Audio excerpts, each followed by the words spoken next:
Melati kutung tumbuh melata, sayang merebah pohon cemara. Assalamualaikum mulanya kata, salam sembah pembuka bicara.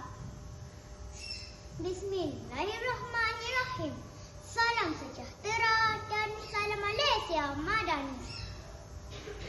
Tidak manis rasanya jika saya tidak memperkenalkan diri.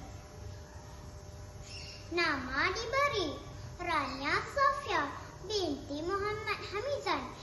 Saya merupakan pelajar tahun 2 dan bersekolah di SK Kompleks Gong Badak, Kuala Terengganu.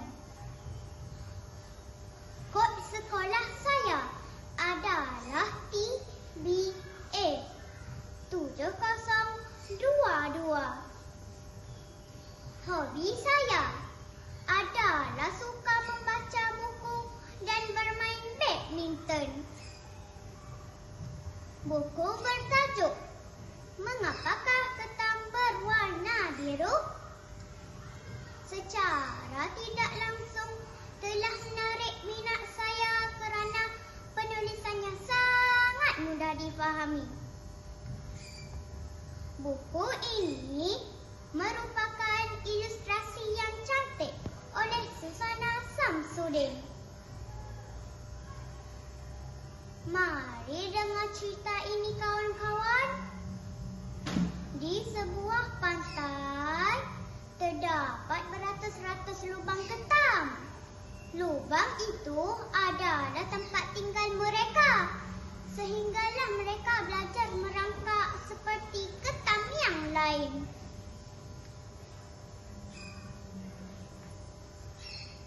Kawan-kawan tahu tak, ketam boleh bertelur 100,000 telur dalam satu masa. Mereka tidak tahu pun siapa abang atau kakak mereka kerana terlalu banyak telur. Termasuklah ketam yang bernama Krabi.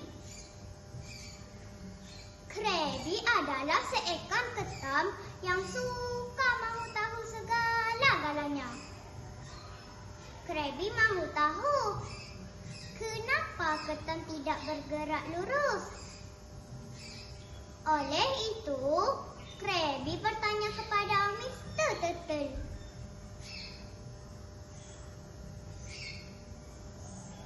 Kamu berwarna biru kerana mereka yang menunggu untuk nelan kamu tidak akan nampak kamu.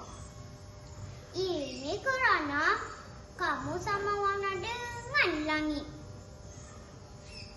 Apabila bayang-bayang langit jatuh di atas air, laut pun menjadi biru seperti kamu, kata Mr. Turtle. Dan akhirnya, semua ketam di situ turut mendengar penjelasan Mr. Turtle. Mereka berasa bersalah kerana menganggap Krabi ketam yang bodoh.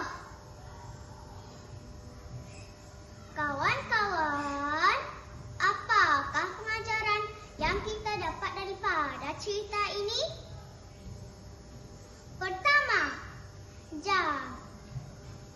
Pertama, kita hendaklah rajin berfikir secara kritis. Kedua, jangan memandang rendah pada orang lain. Ketiga, sentiasalah amalkan sikap menghormati. Ingatlah kawan-kawan, malu bertanya, sesat jalan. Rajin bertanya, luas pengetahuan. Akhir kata daripada saya, membaca itu amalan mulia. Jangan pula kita persia mencari ilmu di mana ada. Jadi panduan di alam dunia. Sekian, saya menyusun 10 jari, memohon ampun dan maaf sekiranya ada tersilap kata, tersalah tutur bicara. Sekian, terima kasih.